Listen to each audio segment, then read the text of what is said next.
Good morning, everybody. Welcome to me, Tracy, and our councillor, Kerry, at the back there. Board for the 21st of July. Any apologies? Okay, no apology. Public forum, Aaron's going to be here. He's going to be a bit late, so we're going to be around about the end of the meeting. He'll be taken over. So, any items not on the agenda?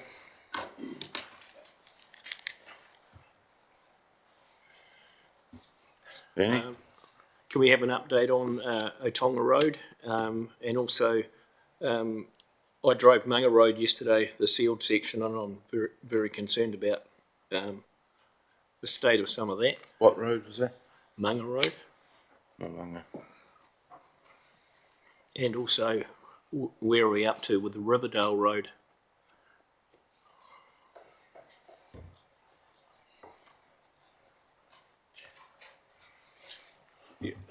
Yes, thank you, Mr. Chairman. Could we put on the Carnegie Centre? In the report, I see that the review has been completed. Just like to know where we're at with that. Thank you. Tracy? Thanks, Chair Pat. I was just getting a clarification, I guess. There is a report and an update on Otonga Road in the agenda. Were you wanting information further to that? We'll talk about it when we get to that. Okay, thanks. Usually we don't go through the whole minutes of the meeting. We don't do it page by page. Yeah. Any others? Right, any conflicts of interest? No? So I move that the minutes of the last meeting be to correct record, please. Yep. Ernie, thank you. Jerry, thank you.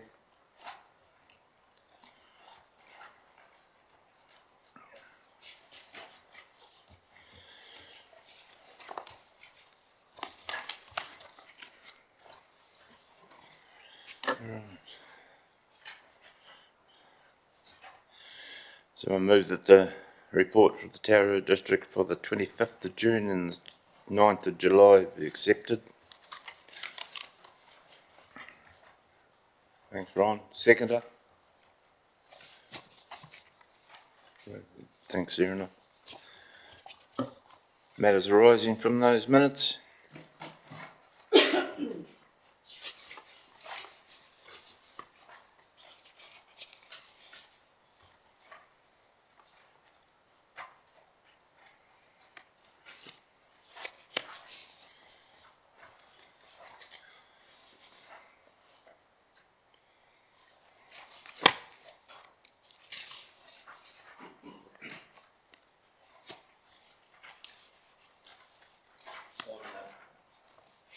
Ernie. On page 18, where it says that the rating rate for mining, does that mean, can you explain the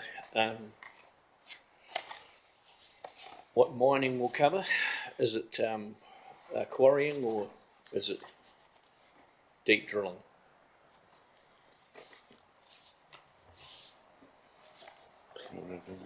Hamish. Through you, Chair. So we can put that question through to our finance and revenue team to clarify the exact details of it. I believe it does cover quarrying, as far as I'm aware, but I'd have to clarify that for you. You say you think it does? I believe it does, but I'd have to clarify for you. Mm-hmm. Oh, if we can have that by the next meeting? Sure.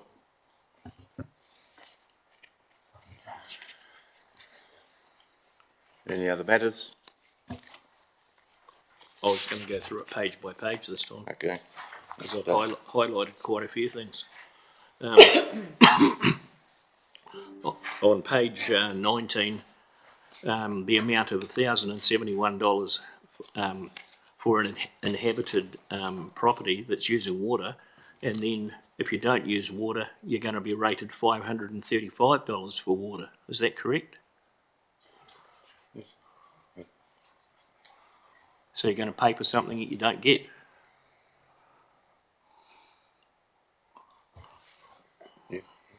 Through your chair. So my understanding is that if you're in an urban area that has access to water, then you pay a part charge for water whether you're connected or not. And then the way we're moving to with the charging of the water that you actually use, then you'll pay for what you actually use on top of that. So does that answer your question? Sorry, through you, Mr Chair. Hamish, so, but if you disconnected that, if you had a disconnection, would you still have to pay the fee, the rate? I believe so. Tracy, do you have a... Yes, Tracy? I think I read. There's a difference between within the town boundaries and the extraordinary lines. So there is one property that has disconnected from the supply on the extraordinary line and been removed from that half charge. What it does do is removes that ability to ever go back onto the supply, but that is a possibility. If anyone's interested outside the town boundaries, just make some inquiries with council. Yeah, Ron? Yeah, because the incentive to people within the borough to go onto water tanks, they'd be put off this by having to pay that surcharge. Am I right in saying that? Because we're trying to save water, and if people are willing to catch their water and pay for a tank, and then they still get this extra of $535.78, I can understand that the facility's there, but if they go into, is there some sort of format where they legally cut off it can never be reconnected, and that is it? Or what? Is there any policy to give the ratepayer some incentive to go onto tanks? In other words, really? Don't they have a limit, and then over that limit they pay? Is that right? Well, that's what it's saying here. It's $535.78. No matter whether you use it or not. Just because it's going past your gate. Correct. Hamish? Yes, so certainly in the urban area, that's the understanding, is that because you have access to the services, you pay a part charge. As Tracy mentioned, outside of the urban area is a different story.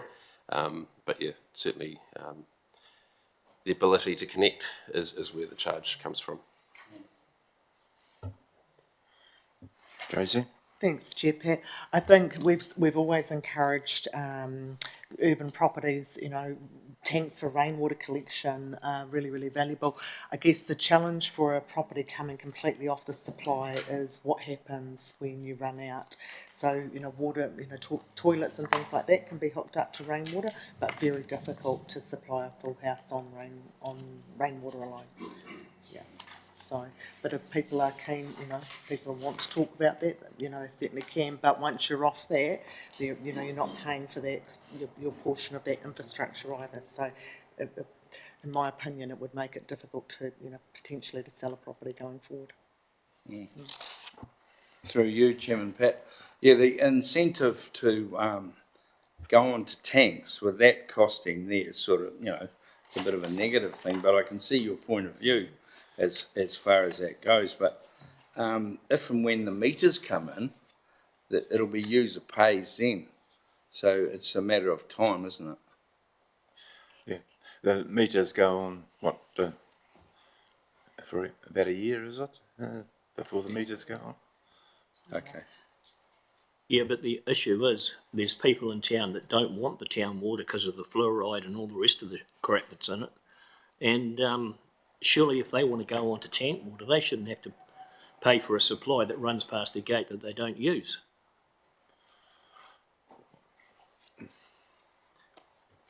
I guess the challenge with opting out of services, and it's similar to, say, opting out of footpaths or car parks or parks or all that sort of thing. The fact that we live within an urban environment means that we all chip in for the services that are available, and certainly if that person was to ever sell their property, that creates an issue with them having not contributed to the services over the years.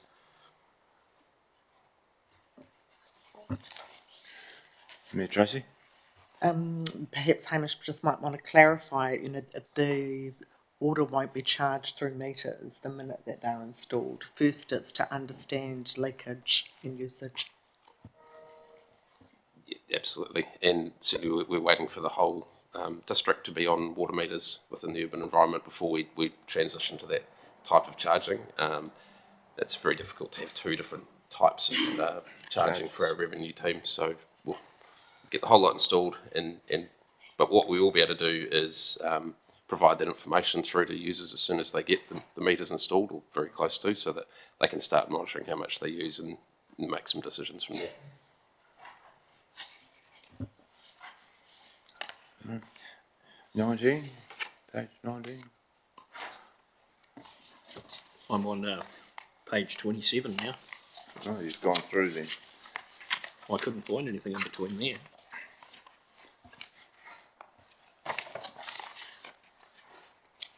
Yep, 27.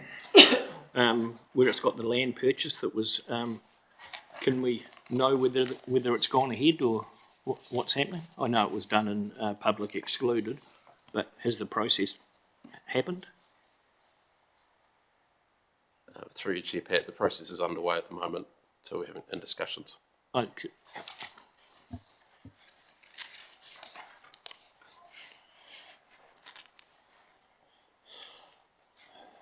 Right, the 9th of July minutes there. 29.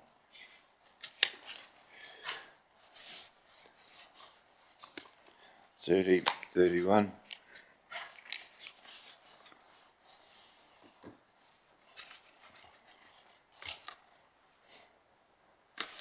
32, 33. You want to know about that, Ernie? Just to clarify, where it's got at the top of the page, page 33, where it states the iwi, we have two different iwis, so can we have, in the future, can we know which iwi we're talking about? Because a lot of these, I've read this in great detail, and when they say the iwi, we have two different iwis that I identify with. I just think we should have clarification on which one got the $600.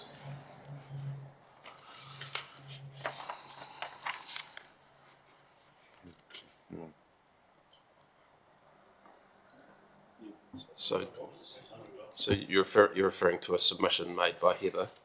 So information that we didn't provide. You want us to go back to Heather and ask her who she was referring to? Is that what your question is? No, my question is when these documents are these reports are referred to, the opinion of the iwi is there's no clarification of which iwi. That's all I'm saying. That's what I'm picking up on. Mayor Tracy? Thanks, Chair Pat. Just for clarification, these minutes are a reflection of what that submitter information gave to us. So that question wasn't raised and that was the words that were used. So that's what's been recorded.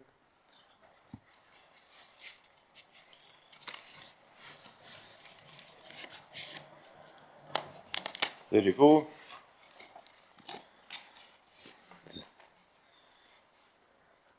35. 36.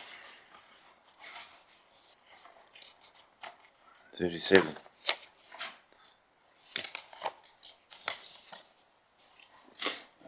Chairman Pat, can I just ask one question from page 35? I know the removal of the kahika tree at Pongaroa has been discussed at great length. I'd just like some clarification, the ownership of the tree or the barrel, who actually owns it and where it is?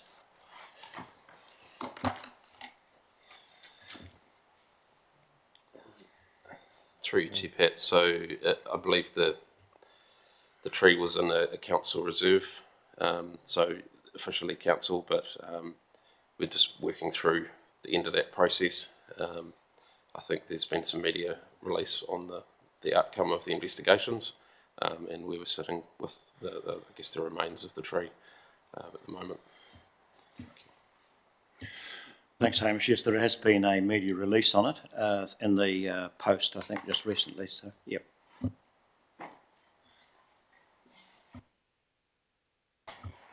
Do you know is the tree out there or is it?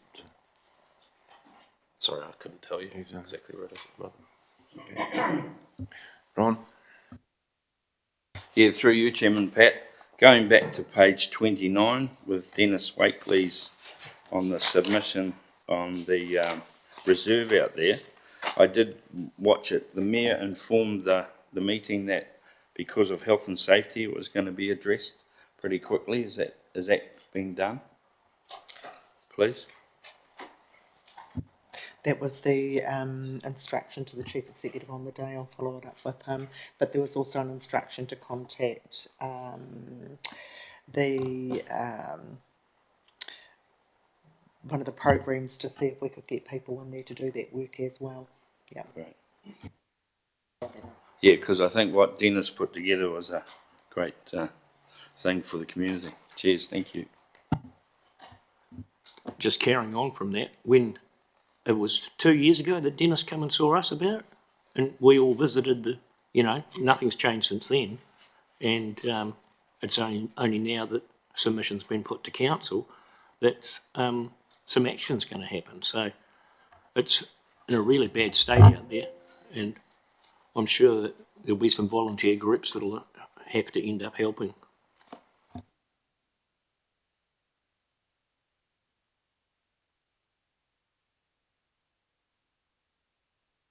Okay, move on to the management report.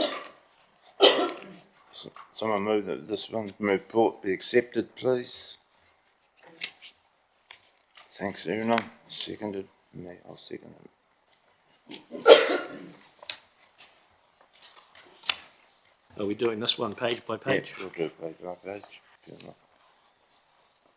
40. Yep. Well, it starts on 40, and it says the handover of the roads from NZTA back to Tararua Council.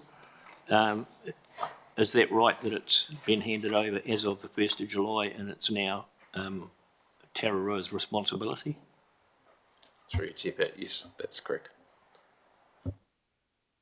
Will all the repairs and the work that's needed to get it to the state be done? It's saying in here it's going to be done over the next 2 construction seasons. Is that right? Yes, it's we've deferred it through to summer. Clearly, we That can't makes do that sense. type of work during winter.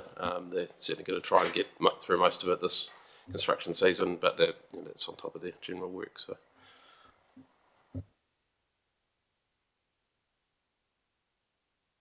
Will that? Oh, hang on. Will that work be going to tender, or will it? it's part of the maintenance contract that we have with through the Alliance.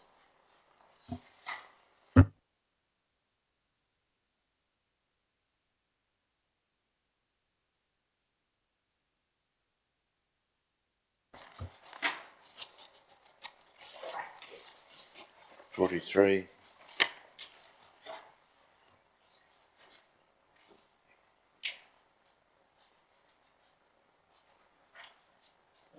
Chairman Pat, on page 42, sorry to go back, but school speed zone update. Is there a time frame for this, and will we have some input into the roads, particularly in our area, that could be affected? Will you be addressing that from a road safety point of view? Yes, yeah, we'll be addressing that.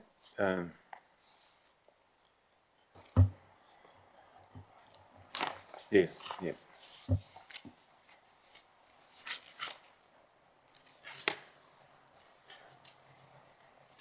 43? 44?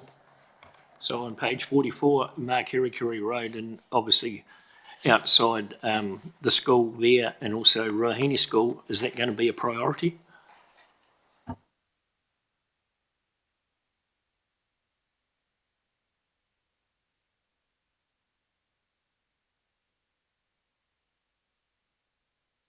Through you, Chair Pat. So the Alliance team are working through these speed zones for schools, including the one at Makirikiri.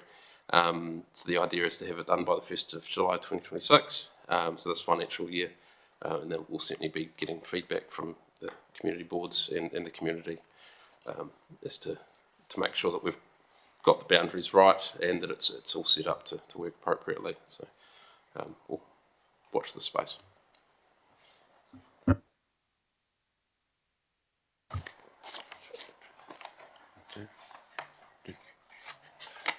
Yeah, Tracy?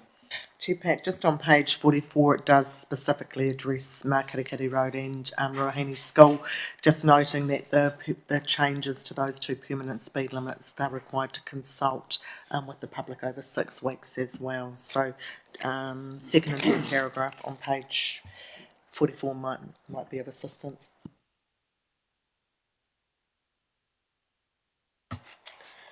$45.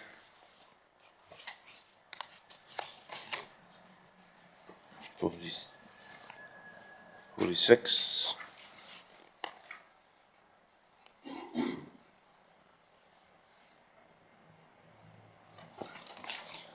47.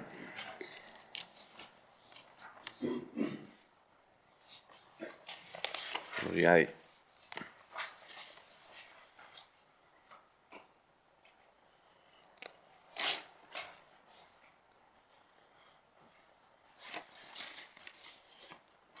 49. Uni. Just with the rehabilitations and that on Aerodrome Road, is there any chance that we'll ever find out how much that cost? Because I mean, from a benefit, I just don't think that we're spending a lot of time on it, and as the road, there's not the volume of traffic that uses that road. The road goes to nowhere.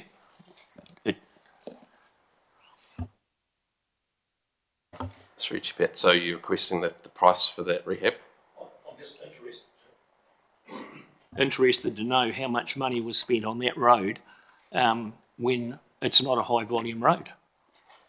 I can go back to the Alliance and find out, but there was certainly assessments done on the amount that was spent on there and approved by NZTA. So happy to share some of that information through with you. We'll probably get that through to them as soon as we can. 50.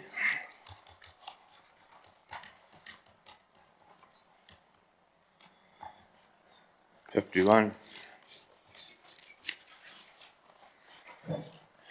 52. 53.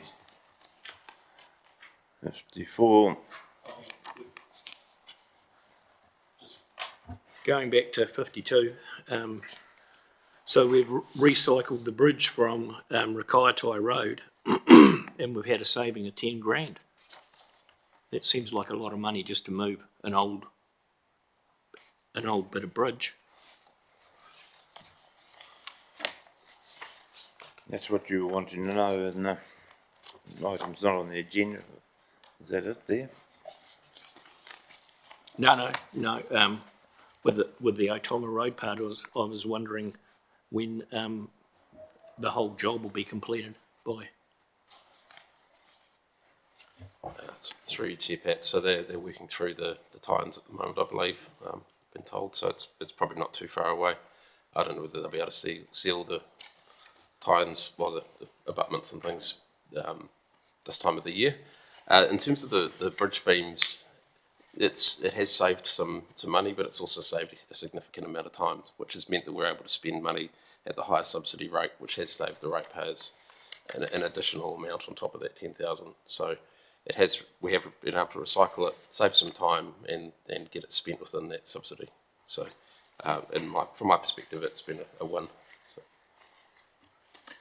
When will the grade going to be adjusted on the hill on the eastern side?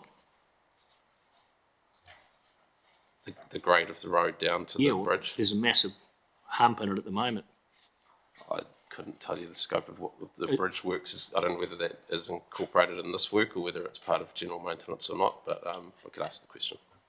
Because it won't be reopened to public traffic and trucks until such time as that grade is sorted, surely. Once again, it's an operational thing. I don't have the details to hand. I could ask them to do a bit of extra while they're there, if that's not already on their plan. I'd have to go back and check with the designers, I suppose. Thanks, Hamish. 54. 55. Oh, hang on. 56. Going back to 55, with the intake line and everything, it's saying that they're looking at flushing and cameraing the intake line. I believe that the cameraing of the intake line's already been done.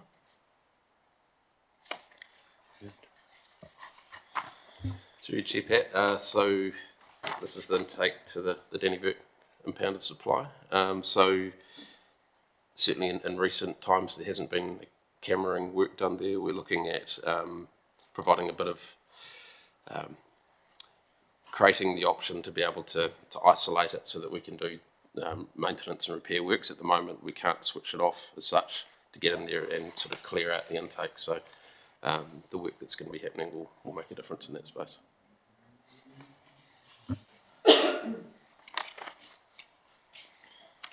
657, 58,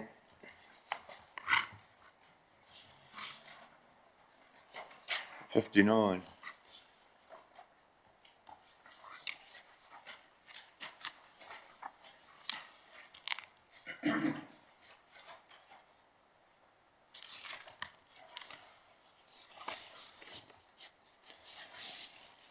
60,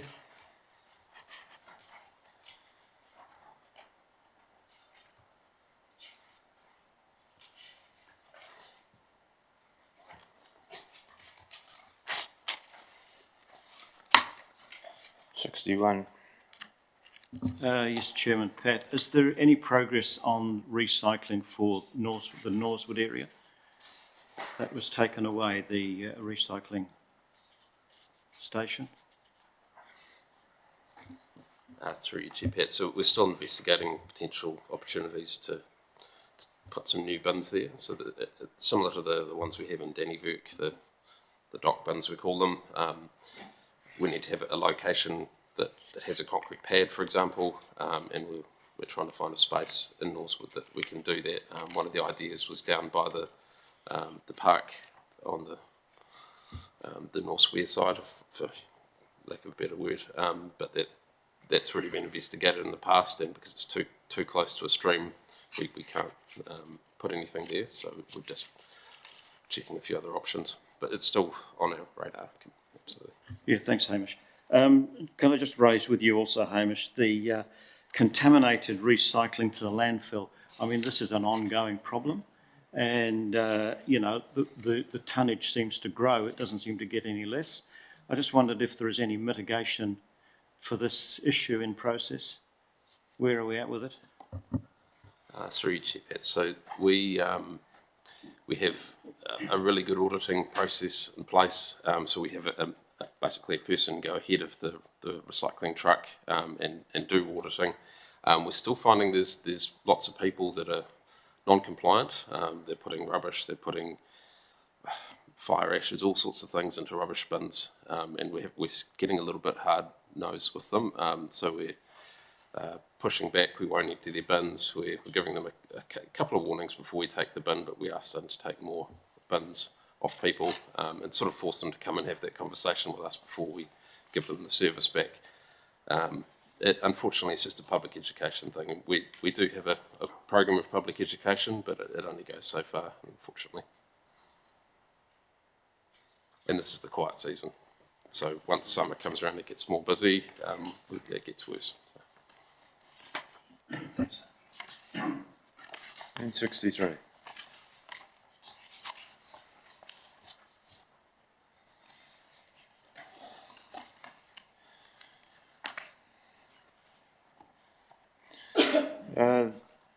want to move that the next universal water metering be accepted? Yes, I'll move that, Mr. Chair. Thank you. There's a seconder. Thanks, Aaron. We were going to have Priscilla here just to talk through it, but we've done quite a bit of it anyway in the other meeting. Has anybody got any queries on that one? We won't go through that one. I think the main clarification that Hamish has already covered it is that the district, everyone's going to be on meters before the metering is charged. Is that correct? Yes. Yeah. Yeah, I do have some questions, Mr. Chairman. One is that, are there any costings to date on the meter costs and the costs to the individual? Or is this is, I understand it's going to be covered by rates, but what are the costs for installing meters across the district? Through you, Chair Pat. So we're working through the project details as such until we can define what technology we're going to be putting in there, whether they're go and have a look at them type meters or whether they're drive-by or whether they're in the cloud sort of thing. The cost is quite different. There won't be a direct bill to the ratepayer. As you mentioned, it'll be coming through as part of the funding, the CapEx funding for the project, which will then, you know, as debt get paid as part of the rates process. So yeah, and we're hoping that people will actually see a drop in their water bill because they'll actually have some control over it. It'll mean you can conserve water and actually manage it a bit like your power bill. You know, you can decide how much you want to use and you'll have better visibility on it, which for people that are sort of normal users at home sort of thing, it should actually make life a little bit easier in terms of the bill. So this water bill will be a separate bill from the new entity? Correct. Correct. Another question, Hamish, is that, you know, I read with interest, and it's nothing new, of course, is that the national loss for water in a water scheme is 22%. Dannevirke's is 56% loss. What sort of work has been, I mean, I think there's probably a lot of work has been done to try and find out where this loss has gone, and obviously water meters is going to be part of that process. But is there, have we found any ways or any areas where we're losing this water, this unaccountable loss? Yes, so we've been working from the source right through to the treatment plant and then into town to try and put in enough meters to be able to understand where the majority of the loss is and to sort of start targeting it really. But it seems to be the extraordinary users that are coming off the raw line before the plant and then some between the plant and town. So understanding that line and what sort of historical agreements have happened there, what pipes are coming off that we don't know about, for example. So there's a bit of work going on to try and make sure we understand those lines completely. And I think once we get to that point, and certainly once we have the meters installed, we'll have a really clear understanding of the way the network's operating and where the water's going, which will make it easier to fix. Yeah, Ron? Yeah, through you, Chairman Pat. Yeah, I think that's marvellous that this is getting done.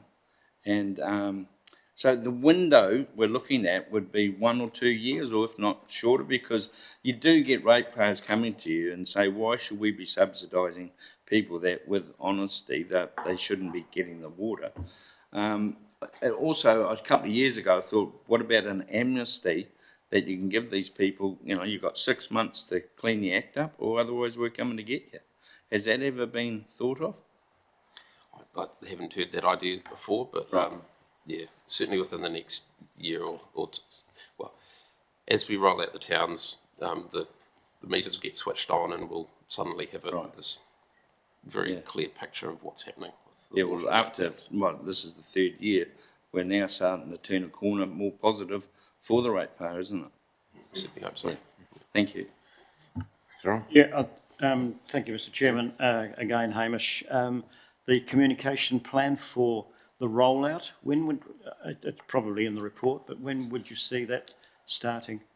Well, it's already started. I mean, we've been communicating through meetings and Facebook posts, and we've consulted with the community as part of the long-term plan. As the project gets closer, we'll be sort of targeting, I guess, suburbs almost, like just areas within Dannevirke to start off with, so that they know it's coming. That the good thing is the vast majority of our network are the simple installs. They're not the complicated ones with 2 or 3 coming off it. So we're going to go around and do all the simple ones, and then start working our way through the complicated ones where, say, there's a cul-de-sac that there's one line in and it's 2 or 3 people coming off it. How do we split that out so it's fair and equitable for the people in that cul-de-sac? So those are the difficult ones to work through, but we're going to try and get the bulk done to start off with, and then go back and solve them as we go. So. Good, thanks. Any? So the water metering is going to be financed. Obviously, the funds are going to be borrowed. Is that correct, that the metering systems have only got a lifespan of 10 years? I mean, the technology is changing all the time. I haven't heard a 10-year window for that tech. Some of the stuff that we put in initially, the Ikirahuna, some of the Woodfall stuff has lasted at least that long now. I haven't heard anyone saying the end of life, but I can get back to you once we've decided on the technology. It'll come with an expected life for those meters, but like any part, they have a life that we just work through a renewal program for, or the CCO will work through a renewal program for in the future. Yeah, and also the impounded water supply. The surrounding hill never grew rushes before that impounded pond was put there, and now it's like a nursery for rushes. You know, there's still a lot of water coming out of the side of that hill. It concerns me that nothing's been done about that. Like it's been, what, 4 years that the pond's been leaking, and we're still trying to find a decision. So from my perspective, the impounded supply is working the way it should do. There are subsoil drains in there which pull the water from underneath, and those are working appropriately. The repairs that we've done have dropped the water coming out of those subsoil drains to quite a low level compared to what it was. I think it was something like 35 litres a second at the peak, and it's now down to 3 or 4, which is just general groundwater, I believe. The engineers that we've had, our consultants, are all pretty comfortable that it's stable at the moment. There is still a risk there, but it's stable, and that's why we're working through the mitigations. So we're pretty close to having a pre-treatment solution procured, so that's almost underway. We're working through the treated reservoir, so there's a land purchase that needs to happen there before we can build that. That's all underway, the designs are in place, and then the intake line work that we're doing, so pretty comfortable at the moment with that. It's not that there's nothing been done, it's that it's stable and there's no panic stations here. Yeah. Mayor Tracy? Thanks, Chairman Pat. Hamish, the impounded supplies got a checking regiment in place on a daily basis, I understand. Still, you could check with the staff around the comment around rushes, and I'm sure there's enough visual pictures as well just to match that for completeness.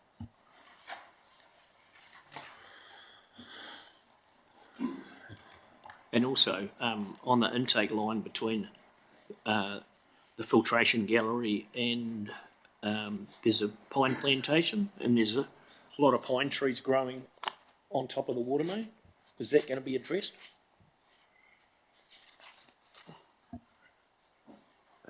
I can ask the question if anybody's noted a risk there.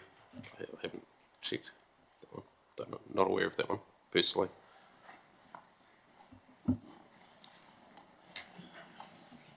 Anything else? All right, we'll move on to the next one. The portfolio program has come and move that report be accepted, please.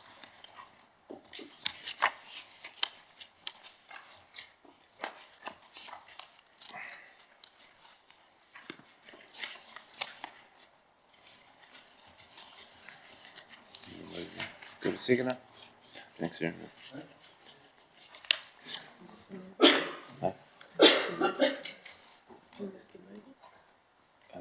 Yeah, and me.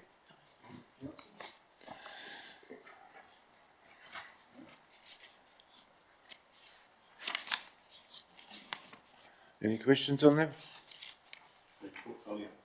The portfolio, yeah. Well, I noted in there, that of course, there's listed Carnegie is in that report. It's work in progress. Did you want to take questions on that now? We'll take that now. Okay, Mr. Chairman, so can we have a report, an update on where we're at with Carnegie? I see it's progressing. Through you, Chair Pat, there's nothing to add at this time. We can bring something back once there's been changes to the investigation that's been happening into next steps.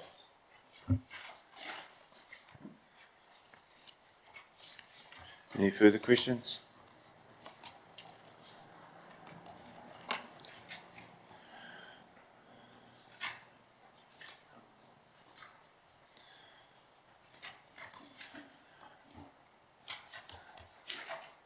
So is it all right if we do public forum, turn down and ask Aaron to come forward?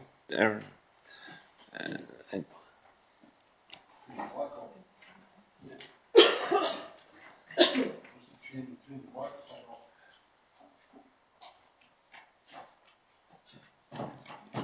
pull your speaker over and put it on. And we,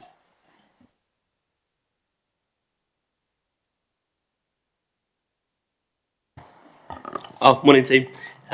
Here to talk about today the Pukaha situation on request from Terry Hines. Apologies, I just got Terry's text at 5 to 9, so I'm a bit late. Do we want to have a look at the presentation on the screen, or I've printed some copies? What's our preference? Screen? Who would I send it to bring it up? Could I email it to you instead? Yeah, what would that be? 2 seconds. Simon N.E. Anthony at Tararua dc.govt.nz.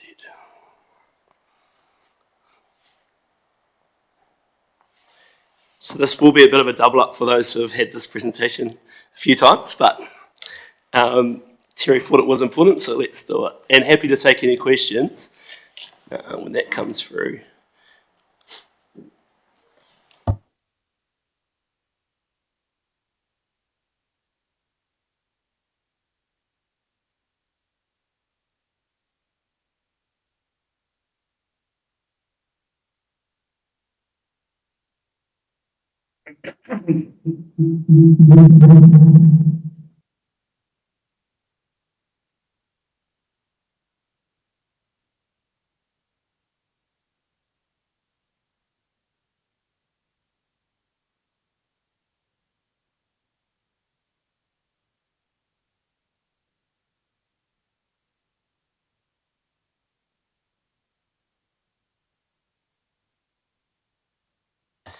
Might as well use this time wisely. How would I go about getting a speed limit reduction behind Kaitoki Marae? Is that something that the board does? Does that go through?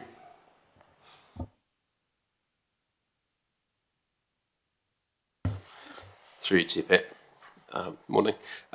So my suggestion is that you put a customer request through, and then it'll go through to the Alliance for assessment, and they'll talk with you through the process from there.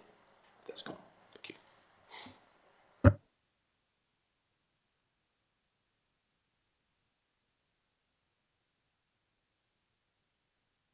Oh, look, to save time while that's coming up, I might as well start. Oh, thank you. So this is just the presentation done to the councillors back in June. Yeah, look, we'll just go over it quickly. And I think I was more interested in answering any questions had Terry bailed me up outside New Build for a half an hour. So if there's any questions specifically, happy to answer them, happy to speak through our process and how we come to this. So effectively here to represent one of our iwi in the area, Rangitane. So the situation with Rangitane is there's two iwi. One, Rangitane o Tamakinui Arua, which carries pretty much Pukaha, Ikitahuna, right up to Northwood, and then there's Rangitane o Wairarapa, right down to the road, right down to the hill. And effectively together, the two iwi settled in 2017 with the Crown, and for various reasons, but mostly in terms of efficiencies and economies of scale together. And because we had quite a tight-knit relationship, both iwi together. So that created what's called Rangitane Tūmara Trust, here to represent the trust today. Just on the screen there is our two iwi, and then our post-settlement entity, which is Rangitane Tūmara Trust. Next, please, Simon. And just an association, I guess, for Pukaha itself. So Pukaha was one of the land at Pukaha, not the operation, but the land at Pukaha is one of the lasting remnants of our great forest, Te Tapiri Nui o Whātunga, and effectively it's the last bit that's left from our generations gone by. We use this forest as everything. So the importance of Pukaha to the iwi, or both iwi, is the land and the area there. So we talked about this with the councillors, but it's not so much the Discovery Centre. That was never ours, and that's DOC's, and the situation that Pukaha's got itself into, again, is not an iwi situation. That is underfunding of DOC and management, all that sort of stuff that's happened there. So just to clear it up, it's not an iwi-run entity. We don't do the conservation, although we were involved in it. Next slide, please. And look, just wanted to, well, this is probably more relevant for the councillors at the time, but just here are the governors of our iwi, Rangitane o Tamakinui Arua. You probably know some or most of them. And yes, Mavis was also a governor of Pukaha Mount Bruce Board. Next slide, please. And our trustees of our settlement trust, two of which are here in Dannevirke. Next slide, please. And as part of, just for your information, as part of our settlement, created was a commercial board that looks after the commercial activities of the settlement entity, and that's Tūmara Investments. Cool. So effectively what we came to the council with back in June was an offer to take over the $1 million. The offer was to secure the $1 million for ratepayers and the council. As part of that offer, it was requested from us that no interest was paid on top of the $1 million, and that we would pay the $1 million off over the existing term, which was another 5 years, starting next year in October, $200,000 per year for 5 years. So we offered to commit to do that as part of our purchase of part of effectively buildings on the Pukaha facility. So it's not I should have actually brought a map, but Terry, you asked me this question, what do we buy or what are we buying? So we haven't brought anything yet, we're still in the process of doing this, but effectively we will be buying the new education whare centre. And that's, if you go to Pukaha, the main car park with the Discovery Centre, you keep going down a couple of 100 metres and that's the bit that we're buying. We're not buying the Discovery Centre, any of the conservation, any of the aviaries, or any of that. But our situation was, well, we wanted to help, and one way we thought we could help was we could clear all the infrastructure debt that existed, as well as provide a cash injection for Pukaha to hopefully get over what's happened and move forward. So that's where this loan with TDC fits in. As part of the infrastructure debt, we were looking to say we'll take that debt over and can guarantee to the council that it gets paid back. We don't know if it was going to be paid back. We weren't expecting our own $1 million we had in Pukaha to come back. We were probably okay with that, understanding that might not have come back. But what we didn't want to happen was that the situation impact on our iwi. So what we decided was, well, let's come up with a solution that can potentially help more than one party, ourselves, the council, and Pukaha Mount Bruce Board and the wider community. So we come up with an idea to buy something rather than just putting money into Pukaha. So I think that's probably, that's what I'll say for now, and if there's any questions, look, fire away. Thank you. Thanks very much. Any questions there? Terry? Yeah, kia ora, Aaron, and thank you for coming along this morning. I guess it's going to be short notice, and it was a miscommunication certainly on my part. So, but thank you for coming again. I guess I think you've answered most of the questions, but the initial role of Tumaira was it how much involvement with the management of Pukaha did you have or not?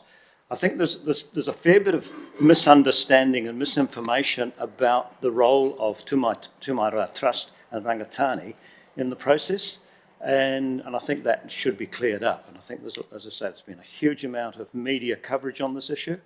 So where are we at? Thanks, Terry. So we have 2 representatives on the board of Pukaha. So and that's due to our connection to the land and our treaty settlement, which included the Pukaha land.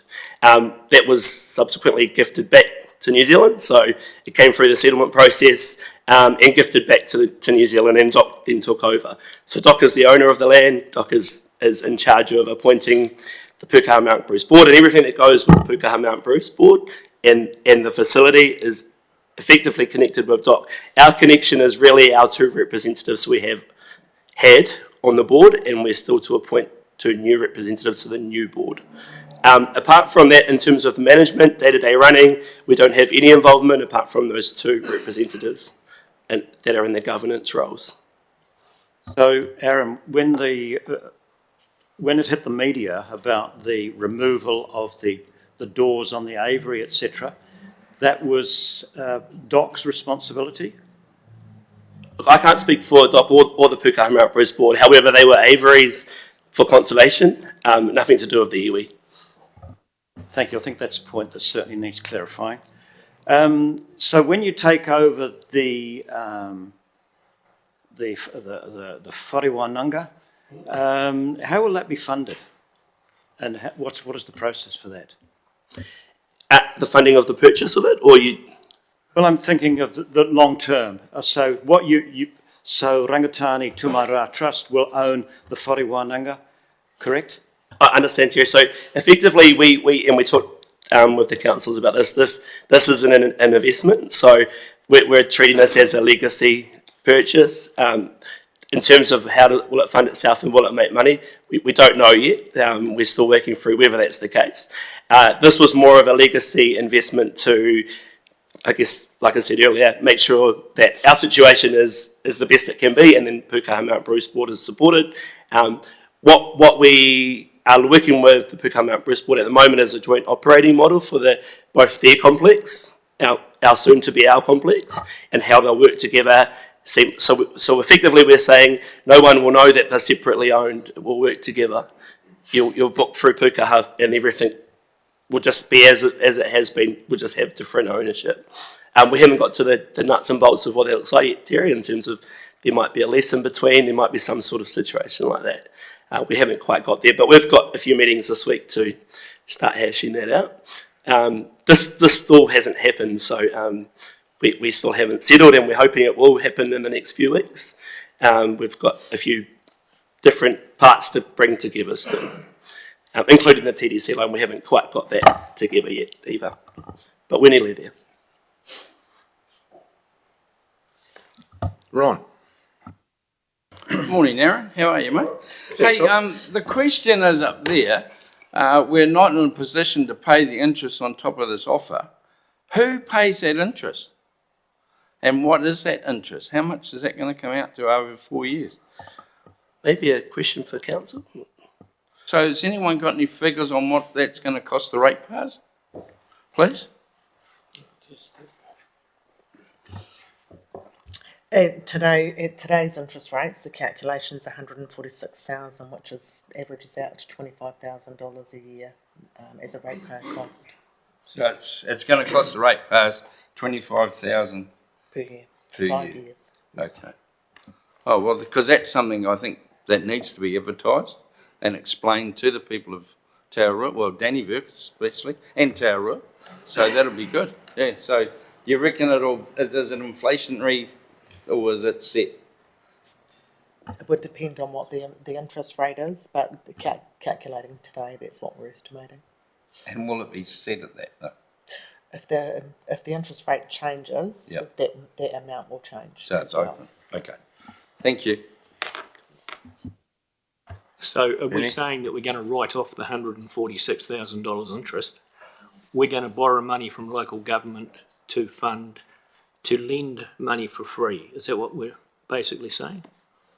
Because if we're paying the interest on it over 5 years, that's a huge cost to the ratepayer. Can we have some clarification on that? Are we borrowing the money to do it, or is it coming out of our funds that we've already got? And recently, Department of Conservation gave out $22 million in funding and grants, and you weren't successful as part of that. So that's quite concerning from my point of view. I can answer that bit. So sorry, Ernie. We aren't the applicants for any of the funding. That's Pukaha Mount Bruce Board. So I'm only here to talk on behalf of the iwi. Yeah. So I understand they're in the process of trying to get some of that funding, but not too sure. You think because it's been in the media so much that DOC will be doing that, but can't answer for that. So just to clarify, you're buying the new building, the education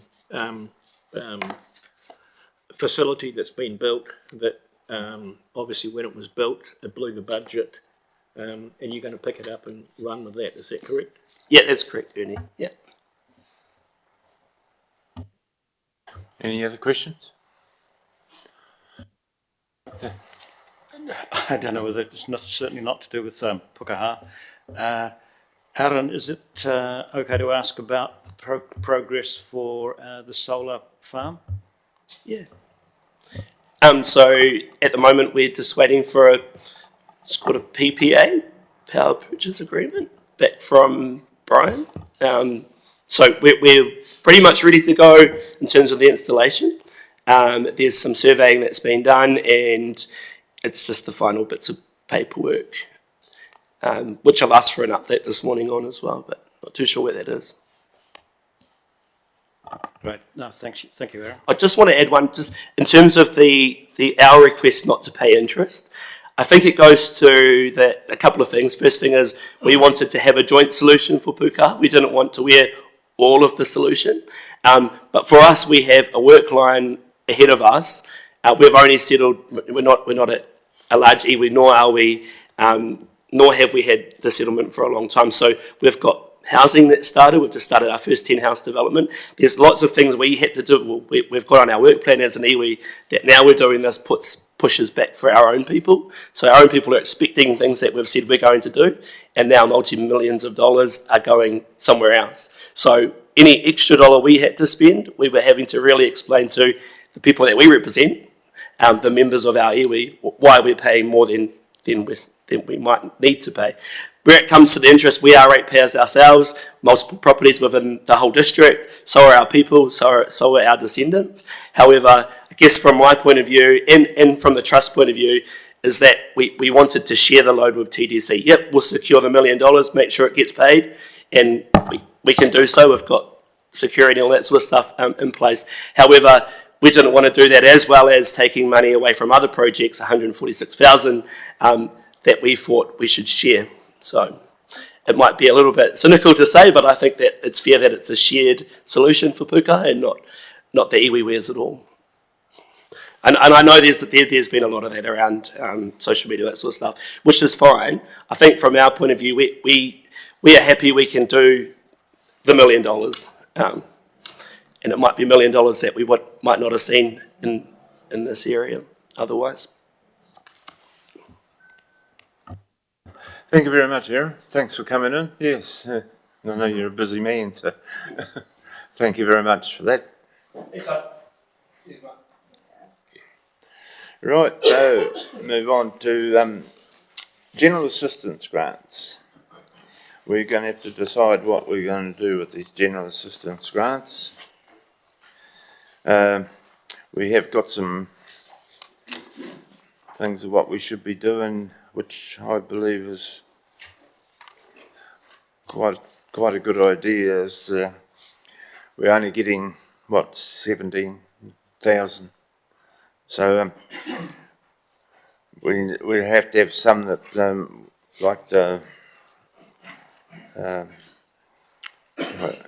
WACRO awards, spring festivals, that sort of thing. So we're going to, I think we should have half of it set aside for that sort of thing and half of it for the general public to do it. So can we have some discussions on that then, please? Yeah, sorry, you go first.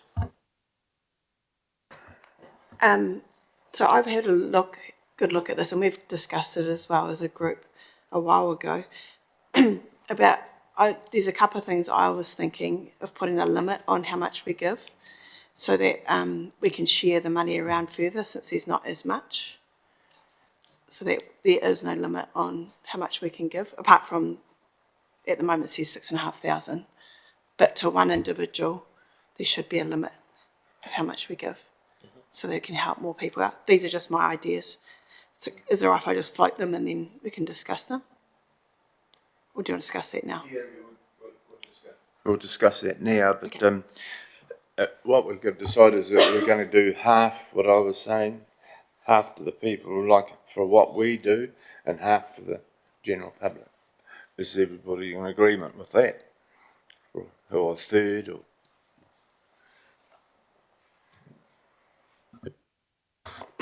I think we have historic commitments that we have to continue to fund, and we'll have to start trying to get into that contestable fund and find some more money, seeing as our budget got cut in half. But yeah, I agree. I think what Erin has said is that we need a limit on individual payments or settlements here. Yeah, I totally support what Erin is saying, and I think that probably a realistic figure is probably going to be somewhere between $500 and $750 per applicant at the time. This is just a thought off the top of my head. We're certainly not going to be into the big money. I think your suggestion of 50% of the budget, but we need to add to that, as you know, that we fund the school patrol function at the end of each year through the police, which is a great little project, recognising those children that do school patrol right through the area. So yeah, I support 50%. I think we've also got to look at the same time how we promote this, and I think there's been a suggestion that we maybe follow the Ekatahuna Community Board's proposal of advertising, is it once or twice a year? So I think that certainly should be up for discussion. yeah, I believe in the once or twice a year too. But Ron. Yeah, through you, Chairman Pat. One that does come to consideration, which I think should probably be handed over by the council, because they've got the money now, or the extra, is to go into some permanent agreement with the Dannevirke RSA, because that is a fund that has to be, I feel, as part of our history, be part that it's a guaranteed to be looked after. Because if, just say hypothetically, we did run out of money, like with being cut now, I agree with what you're saying, Erin, but we could end up not being able to help the RSA if it got down to, say, $100, something like that. To safeguard that, I feel that the RSA one is a special thing for our community and our history, that should be a permanent one that should be handled by the council, not the community board. Even though it's a community board thing, this would guarantee that they will always be looked after. That's just my idea. Yeah, I totally agree with that. And, out of our budget, we've got $2,000 for one of us or something to go to the community board conference. Surely that should come out of the contestable fund. We've only got 17 grand to support the community, and we're going to spend 2 of it on going to a conference. Erina? I was thinking, I quite liked the Ikahona's idea of a third of the budget, just because, you know, this year the flag tracks came up, like we don't know from year to year what projects the community board might have that they want to fund and that we might need those extra funds. So having a third set aside would allow the future community board to decide on what they would like to spend the extra money on. And I think you're right about the historical.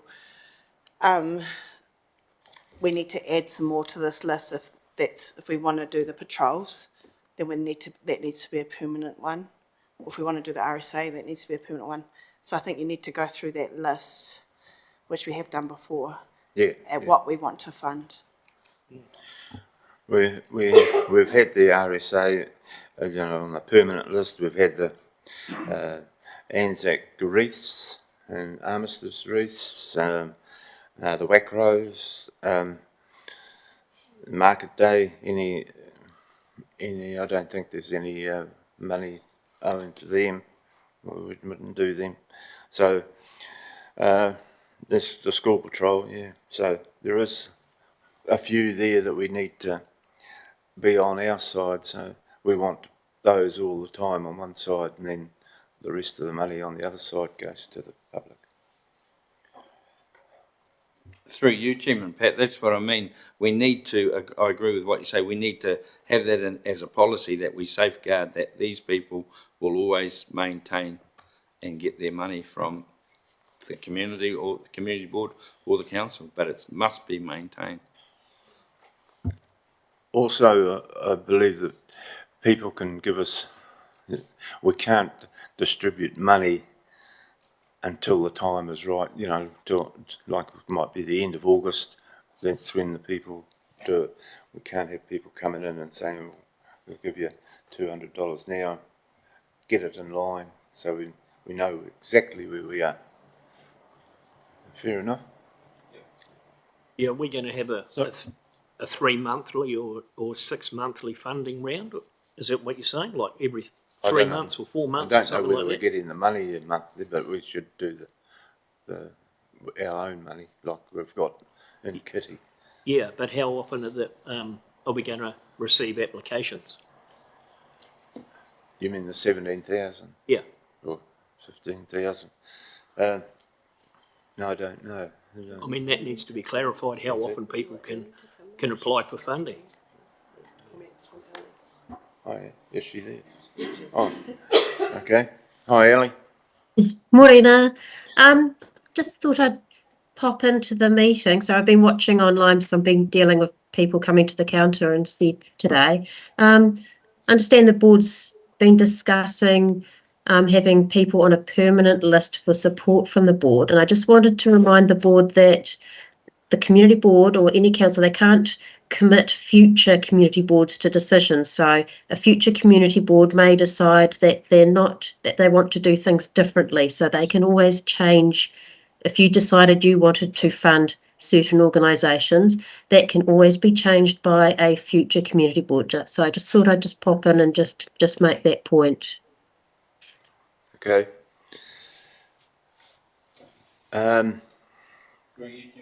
Yeah, right. There you go.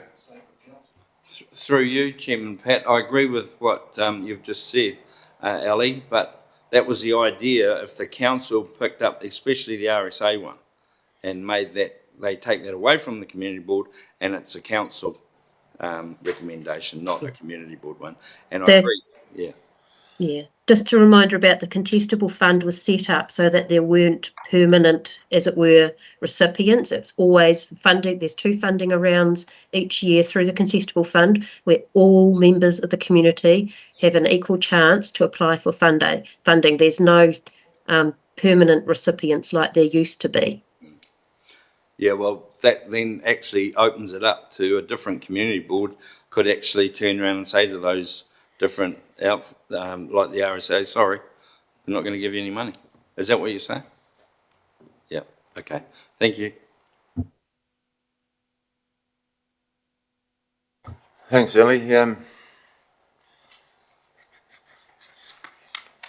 Well, I think we take on board then as far as till the end of October or so, that we just carry on with what we're doing, and then the new board, whoever's there, can change it to whatever they want, but with recommendations from this one. Fair enough.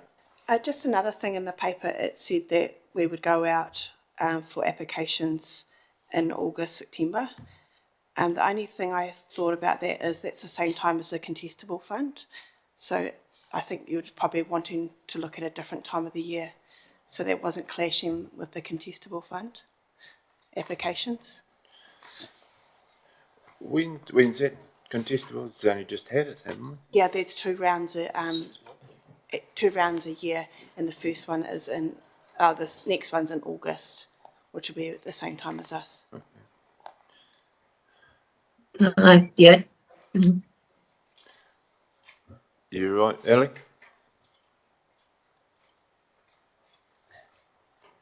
Did you want to say something? Sorry about that. I still had the recording up, the live stream up there.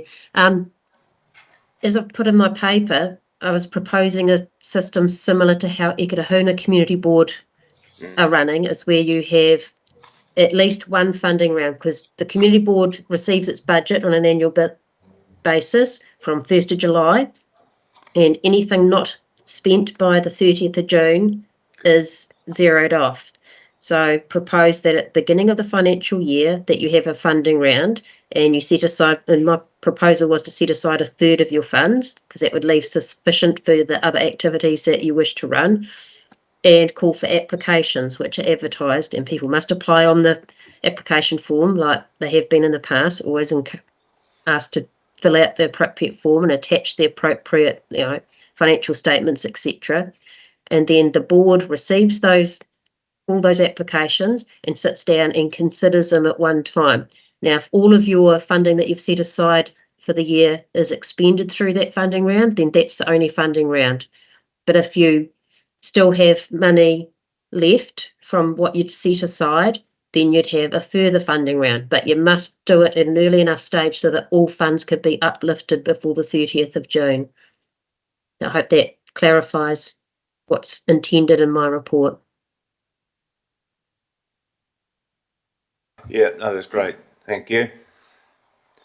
So can we clarify, Ali, can you clarify when Ekatahuna is suggesting that they have their applications in, please?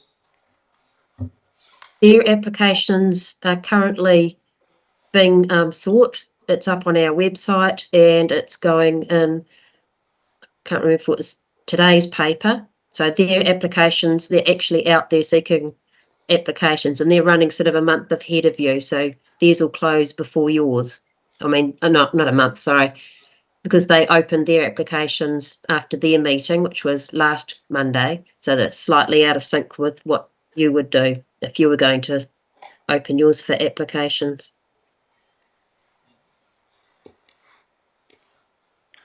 So why don't we open our applications after this meeting and see what's out there? We can do that, can't we? And open it straight away, and but we won't be till August, will it? I think you're right. So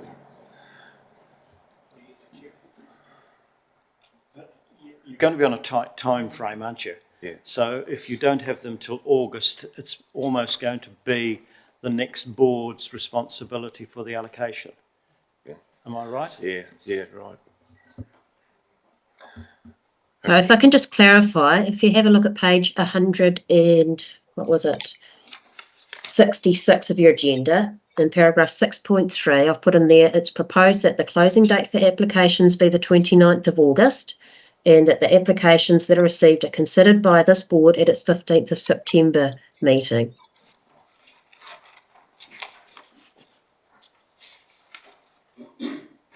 So if you're suggesting that, Ali, I presume you think that's doable. So if it's doable, then we should go for it. And I also feel that if they come in the September meeting and we're concerned about spending, we can hold over the decision for the new board, can't we? Surely.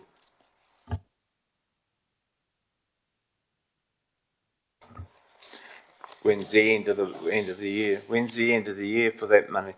Did you say? So the 30th of June is the end of the financial year. What is proposed is that you have a funding round. It closes on the 29th of August, and then all of the applications that you received, that's what you consider and make decisions on at your 15th of September meeting. And so that's when you'll decide how much to give to each group. Okay. So if there's more money being asked for than that's what's there, then you'll have to make decisions about how much to allocate to each group that has sought funding. Yep. So that'll be your decision to make. Yep. And then if you don't expend all the money, then the new board will have the opportunity to run a separate funding round later. Okay.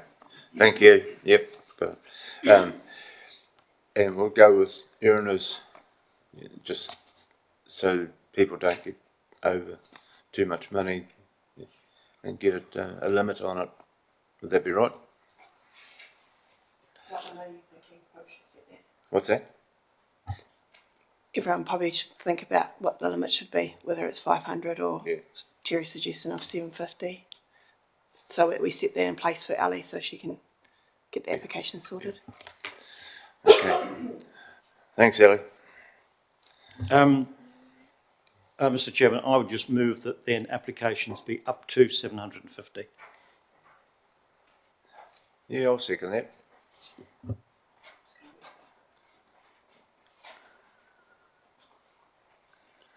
All those in favour, please say aye. Against? Carry. Sorry, can I just say something? So that if we gave each person 750, No, the top. Up to. up to 700, okay, that's all right then, because if it was 750 per person, you're only going to help eight groups, which isn't a lot. Yeah. And bear in mind that some applicants don't seek funding up of that limit, that level. For example, some of the requests are only for a few $100s. For example, the end of year school patrol treat is usually not for very much money, but it's just enough to cover a swim at the pool and an ice block sort of thing. Yep. Okay. We're happy with that. Right, move on to the reports. Where are we going to start? Sorry, have you done the rest of those recommendations? Haven't we? On page 163.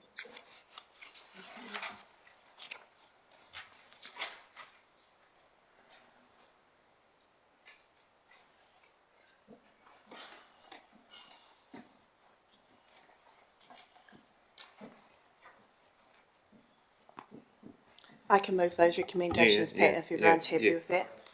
Just move them. You've moved that? Yeah, I'll move them. Yeah, I'll second it. Thank you, Ron. That's evening. All those in favour, please say aye. Against? Carried. Yep, right, done. Report, Irina, report will go your way this time. So report on the skate park. So we have got our big event coming up soon. Or not soon, it's in a couple of months. So we're running a boxing event in the town hall to raise funds for the skate park. And that is going to be, what are we now? It's in October, end of September, October. I can come back with the proper dates. And we also have applying for funding for the concrete for the basketball hoop and the half court. So applying for funding for that so we can get that done. That will have to be done first as the Basketball New Zealand hoop and lines and that there's a time limit on how long we can do. We've got for that. Also, we should get the geotech reports, engineering reports for that area of the domain back in the next couple of weeks. And then from there, then the plans for the skate park will get finalised, and I'll bring them back in to show you the exact plans. They just have to have that geotech information first. Okay. Any questions, Verena? Bernie? Is the geotech being done local? Yes, the geotech has been done by David Veal from Y Waste. Bernie? Yeah, the last meeting last Thursday at the AMP Association was the AGM. They've adopted a new committee. There's been a few step down, and everything's running pretty good. So Still got the same chairperson? still got the same chairperson. Yep. Same secretary. I've actually been adopted on as a committee member. So hopefully there's no conflict with this in the meantime, but so we've got a couple of energetic fresh ones that are going to hopefully help the groundsman a bit more and keep things flowing, keep the work up to date. There's a few ongoing expenses and issues regarding the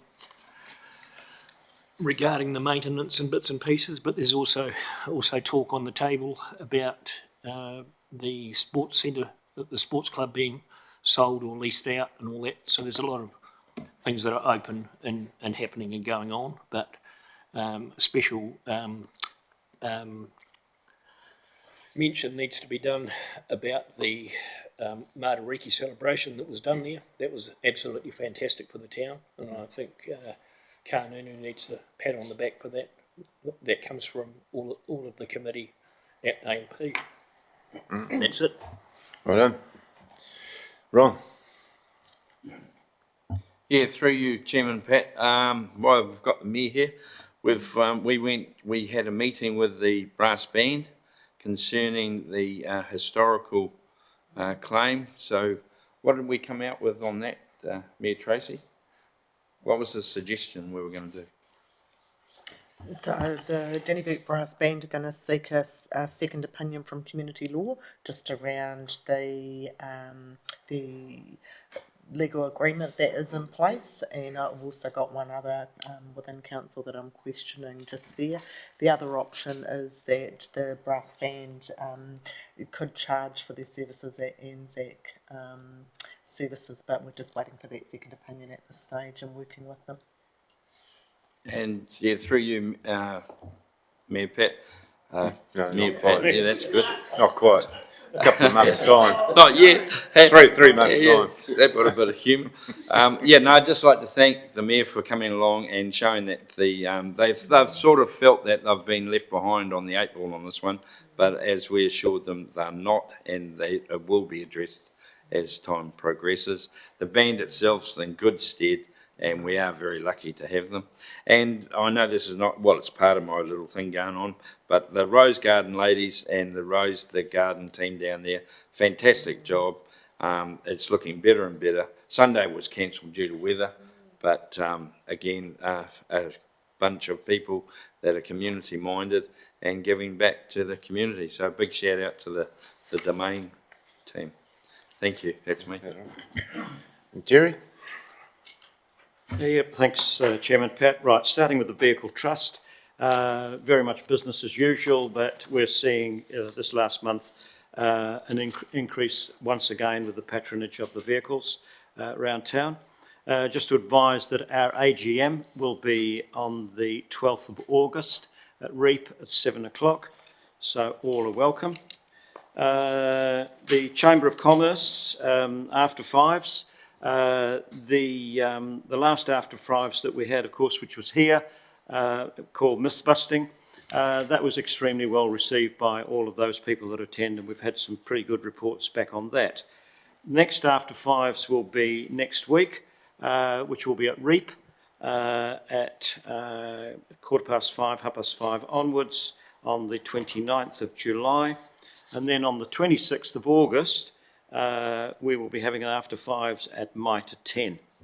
And the AGM for the Chamber of Commerce is on the 18th of August. So those are some dates to put in your diary.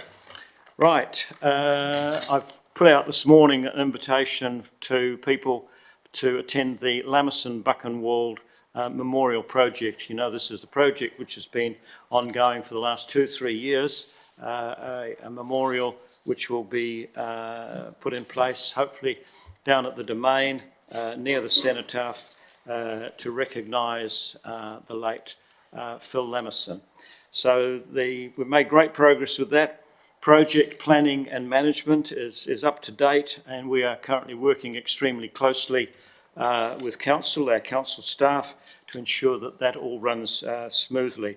So, as I say, the public launch for this is going to be held at the Hub on the 6th of August at 7 p.m, and we'll be putting this out to the public. So it's just to let the public know exactly what we're doing and what we're trying to achieve, okay?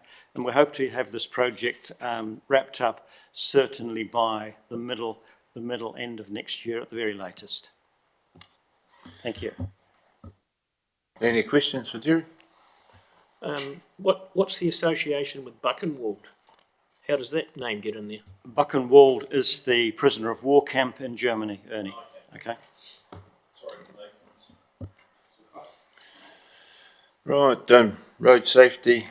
Well, we still haven't had any meetings, but there's some queries. I've had a complaint about the parking outside the vet club down in Denmark Street, outside there, about cars getting parked in front of them. We're getting a lot of that. I'm getting a lot of people complaining about cars, staff cars being parked on the main street.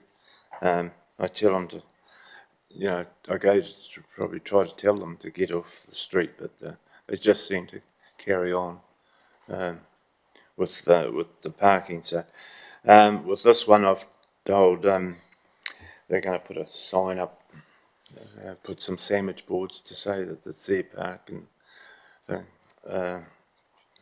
for the vet club, for the carry dogs and stuff in. All right. So another one is the right of way coming through the back of Hewitt's and from BP is the people nearly lose their cars, and then I'm not quite sure who owns that right of way, or if it's whether the council or not, but I think Mayor Tracy was going to tell me who owns it, was it? It's railway land, Chair Pat. It's railway land. Railway land. Perhaps we could write to them and ask them to fix their holes. All right. And the other thing is, one of my things that I bought up 8 years ago was the bus stop in the middle of town up there. Is that ever used? I always think there's a couple of three good parks there for cars if it's not used. Do they be something worth discussing sometime? We've got these two car parks down here and one around opposite the vet club there. There's one there. So something worth looking at. So, do you think we'll be having a road safety meeting before the elections? Okay. So that's me. Okay. Any questions? Yeah, I think you're right about the one in High Street, the bus stop. It's totally not necessary when we've got another one down by the public toilets. What? We've got two here, right either side there. So Yeah, that's what I mean. That's where the buses all stop. That's where the public toilets are. I think we should be actively trying to remove the bus stop at the old post office, don't you? I don't think it's up to us, it's up to the NZTA, isn't it? Well, of course it is, but I mean, surely we can put the wheels in motion. Oh, yeah. Yeah. Yeah. How do we go about it? You know, Through we Chair, sit here and talk about things for 6 months and nothing happens. put a customer request through to NZTA and for them to consider, just like you would for any other roading query. It's the only avenue we've really got. Mm-hmm. So, can the community board put that, request through? Yeah. I move that, Yeah. I move that the community board puts that request through. So you think it's a good idea, or Dean? Yeah. Okay. The bus stop used to be used for Rohini School drop off, but they don't drop them off there to children there anymore. So I think it is definitely worth considering.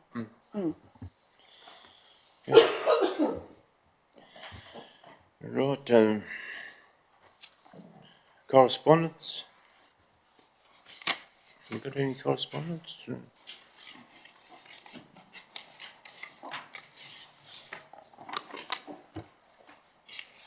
No, I don't have got any.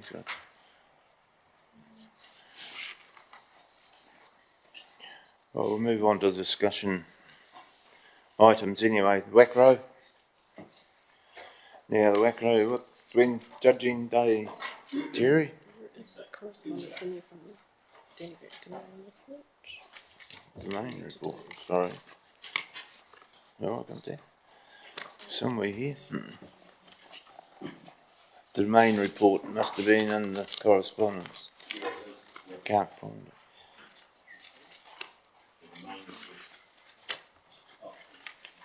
I did have it here. Will someone move that correspondence be accepted, please? Thank you. Second up. Thanks, Ernie. Thank you. It's here somewhere. Any discussions on it? No? Doing a good job. Yeah, the domain working. Yeah. Domain working bees have been great fun to be involved with, actually. Yeah. Good. And to add to that, as Ernie said, the response is fantastic. Yeah. So no, well done. Yeah, good. Right, on to the WACRO. Oh, sorry, before you move off that, Chairman Pat, let's see, there was correspondence regarding the flags. Could we ensure, following this meeting, Should we do that? well, it was in the correspondence, I thought you might have. It's a discussion item. It's in this discussion. Oh, okay.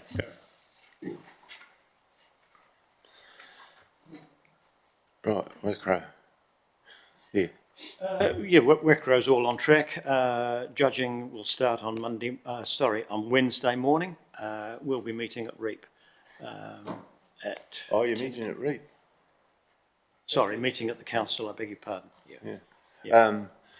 Can you, before that, can you just go in and make sure that room is empty? We've booked it at 10 o'clock. Are you not going to be there? Well, I'll be there, yeah. Or can you not do that? Well, do you want me to? Yeah, if you're going to be there. I've been in there. As our usher, make sure that's right, and we will have a briefing before, the judges will be having a briefing before. Yeah, the 10 judging o'clock. commences. You Yes. haven't got your first one till 20 past. That's right, so we're meeting at 10 o'clock to discuss I that, just yes. wanted to make sure that there's no one. You'll make sure it's done. At 10 o'clock, they'll have to be out of there. The supper for after the WACRO, I moved that Diane Bowie do the catering. Yep. There's a sec on that. The prize money for that, Jerry, you got that organised? Or does that come from Ellie? Yeah, put the prize money in there. Yeah. Because that's all done by Derek.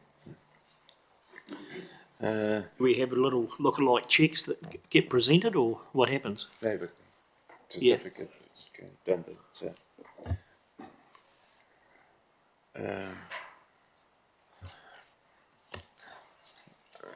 Thanks, Tracy.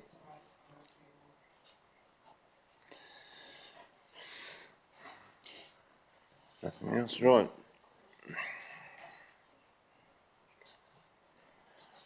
Yeah. What's that? Through you, just mention Yeah, something. yeah, there you go. So, yes, through you, Pat, on the 28th of July, there'll be an advertisement that goes into the paper as well for WACRO for the awards night, just so you know that's in play at the moment. Yeah. I'm advertising on Dannevirke Radio as well, so.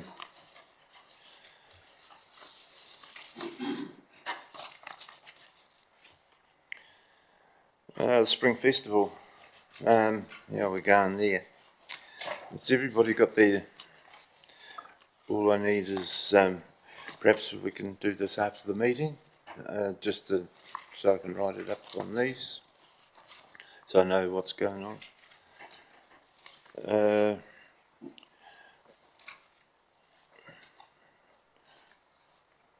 speed indicator. Nothing there yet, Ron? No.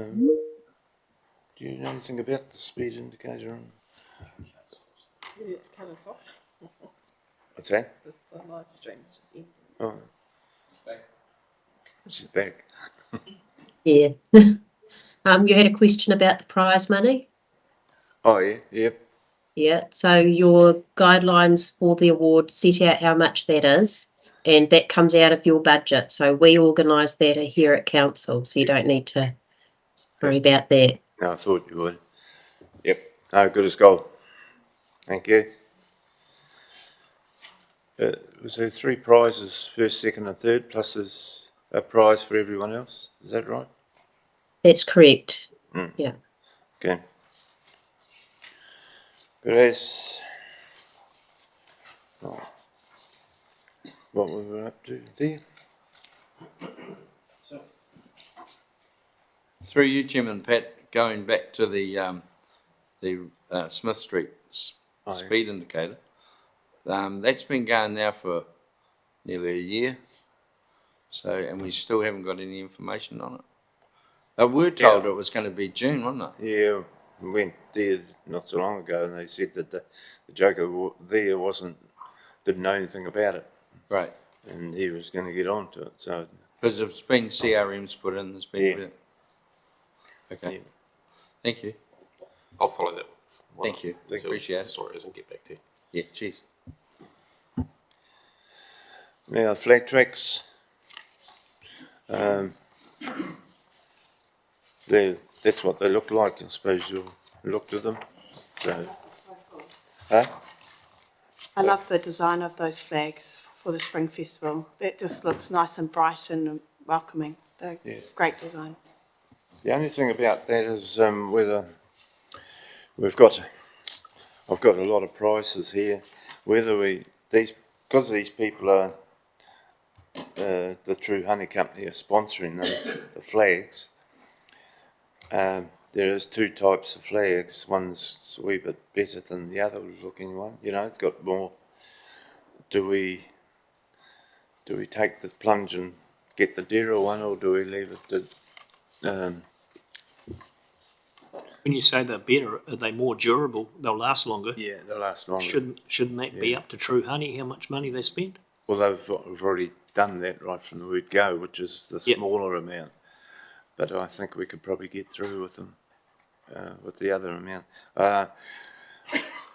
So you'll just make it their option of how much they want to spend. Flag makers with the Brilliant print, which is the deal, was $129 each plus GST, where the digital print is $95 plus GST. So I would think we should go for the 129 one, because I think the flagmakers.co.nz, 7 days delivery. Do you want to hear the other ones? So some money there for it? The flags? The extra? No, we'll just bill them and hope they pay. Yeah, we can't go and commit community board money for the extra. We just need to No, we'll sort that out. Don't worry about it. Yeah, well, we don't want to bill in 2 months' time saying, oh, we've got to pick up the difference because we don't have any money. It's roughly $20, $20 and 17, $20. Right, you just give them a call and ask them. Yeah. That's $20. Yeah, hopefully True Honey's watching our meeting and going to ring you straight Just back. as well last longer, so you'll be I think we should be looking at the quality, but then the new board, they'll want it more than 1 year, won't they? So I think the new board will have to know to keep them going for the Spring Festival. And we just get told Yeah. by Ellie that we can't commit the incoming board to making any commitments. I mean, that's already been clarified. Even though they're going to invest the we can't money. do that, can No, we? So- no. Well, we might as well get the cheaper one. Well, your hands are tied. Yeah. Yeah.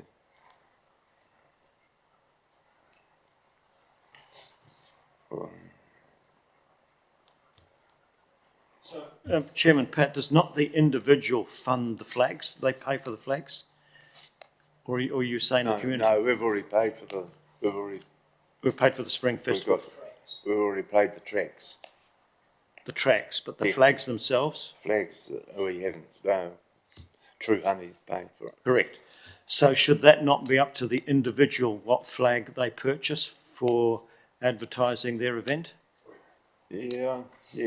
We should not Yeah, be well, it dictating should. that. I mean, whatever the difference is, if when they come to book the spot, should they not be, the council will be saying, there's two options for you to get your flags made, and either or, and this is the price for each one. You mean to go to True Honey and do it? No, I'm saying like at the end of the year, I mean, we might be, obviously the community board will probably fund the Christmas flags, for example. Oh, those ones. Yeah, so we've got that, and we've got somebody, the A&P might want to promote the show in January.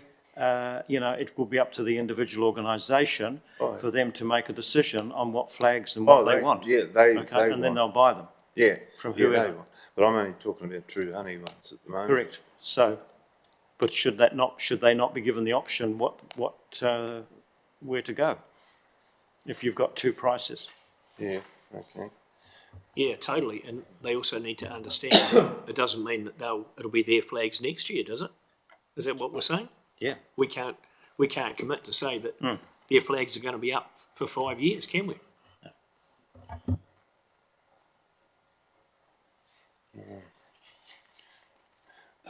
Might be in time to tell them when I'm talking to them, we can't guarantee them any more than 1 year. So they'd probably say we'll go with the 95 one. So I can't honestly see anybody else coming up and saying that they want to replace the Spring Festival next year. I think what's been offered this year is absolutely fantastic, and I can't see any reason for it, but it needs to be clarified. It need to be clarified, yeah. All right. Mr. Chairman, while you're on the flags, I'm sorry to keep on going on about this, but there needs to be a process in place for allocating the spots for the flags, and this obviously needs to be done in council, probably, if it's possible, through the same people that organise the Stanley Street signs. The booking system for that, I see it no different to doing the bookings for the flags on a regular basis. So we need to, maybe you could talk to the staff about that, or talk to whoever's responsible in that area. Maybe Hamish can give us some direction on that. Through your Chair, Pat. So yeah, I can certainly ask the team. It's either the comms or the facilities team. I can't remember which one off the top of my head, but we'll find out which. Yeah, I think you're right, Hamish. I think it'll be communications team. Yeah. I think so. Yeah. The restriction they have, they don't organise physical things. They do communications that's their business as usual. So we couldn't add something that adds an administrative component with the community or anything like that to them. So I'll have the conversation. Could you? And we'll get back to you.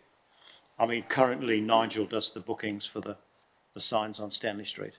Yeah.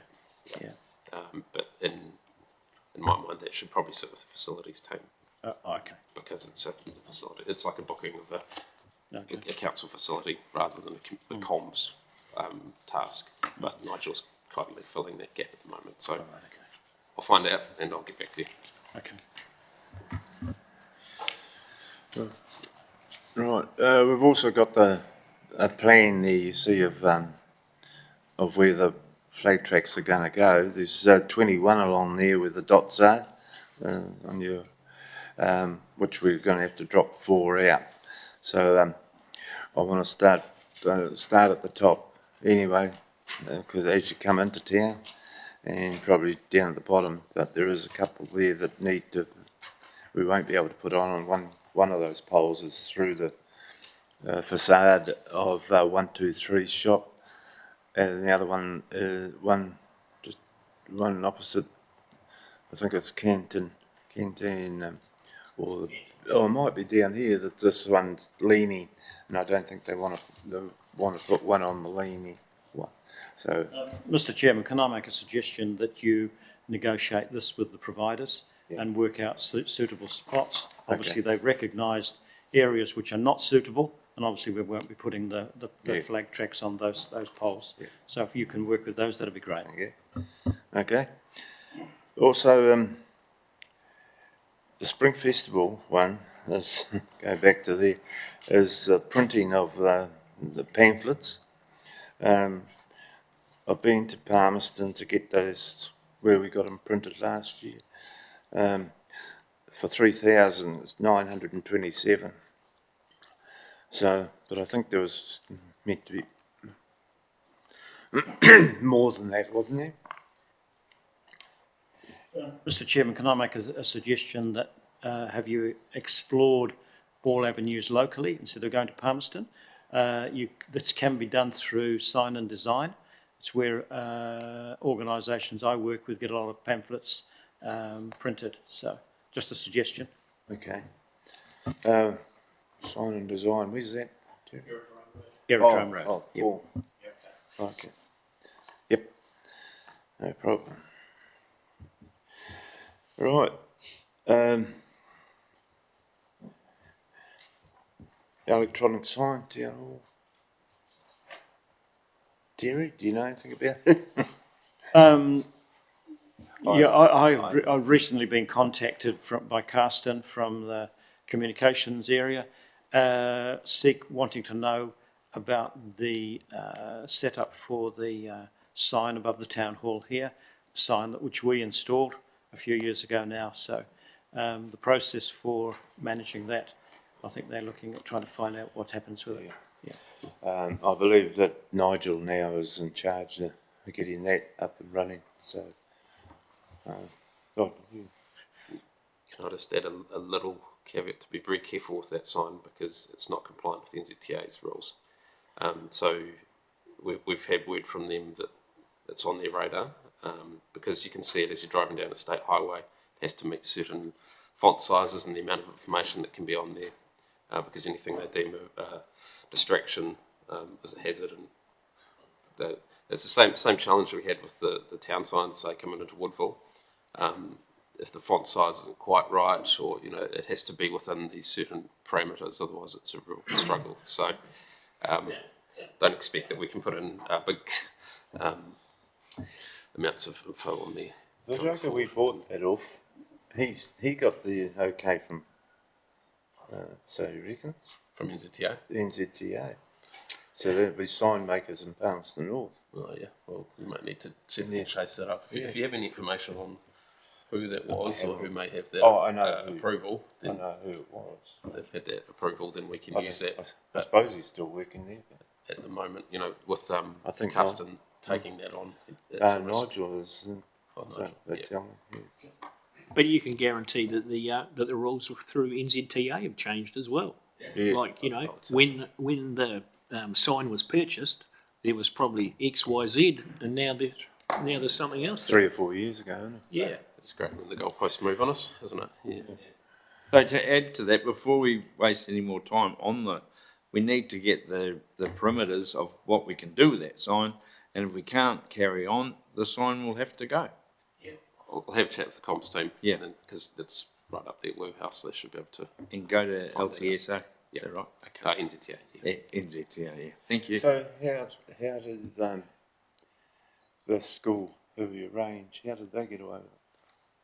They probably haven't hit the radar yet. I mean, I haven't had that conversation with the NZTA. These is poking right out. It'll be the same. Bigger? It'll be in the same rule book. Yeah. Whether they've been pulled up on it or not, I couldn't tell you. Oh, they've got to have something to do, don't they? Probably inside the fence. Mr Chairman, you did all the homework before we set it up. Yeah. The sign has now been in place for, 5 or 6 years now.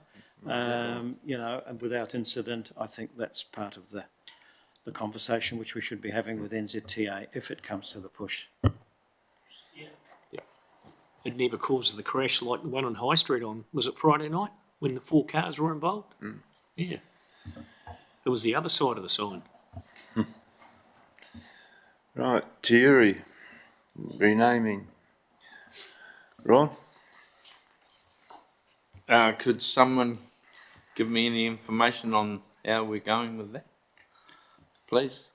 Through you, Chair Pat. So we've passed that off to the Alliance, who work with our GIS person on renaming, and the process that has to go through that. It has to be publicly notified and consulted on process. I think they're dealing with the landowner at the... Yeah. I can't remember his name, unfortunately, off the top of my head, but they're working with that person. Chadwick. Yeah. So it's underway. Okay, thank you. Sure. Okay. Otanga Road, well, you know, we've had that, haven't we? It's been covered. Manga? Another road, yeah, on the seam section. It must be about 4K, the 4K mark, getting down to the bridge, to go around the hinge. It's seriously, it's been shape corrected in the last probably 3 or 4 years, and there's retaining walls that are washed out, and it's severely, I'm just concerned that you don't lose the whole road at some stage soon. Can you look into it for us? I can put a CRM in on your behalf, if you like. Then the Alliance guys will contact you to get the details of your concerns.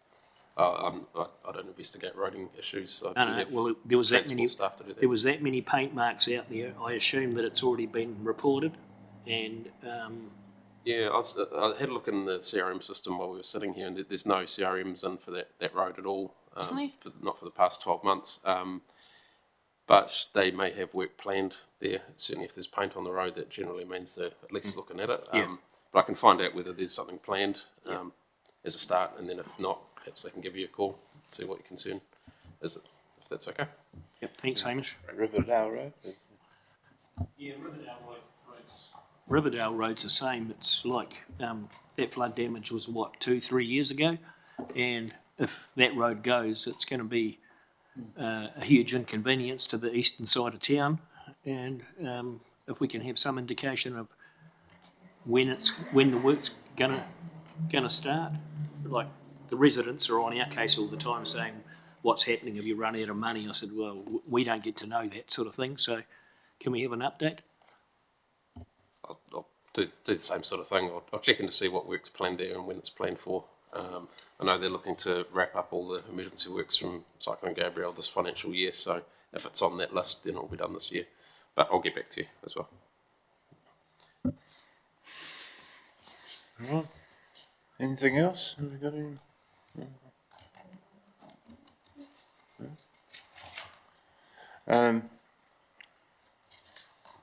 No. All good, aren't we? What was that? I didn't put it on the agenda for items not on the agenda, but I'd like to know how much the trip to Christchurch cost for 8 or 10 people to go to Christchurch to pick up the award. That's Where'd you get that photo from? It's nice. Bush Telegraph. You put it up on your wall. See, Bush Telegraph. Okay. Nothing else? We'll declare the meeting closed. Thank you very much. Come. And I'll call it.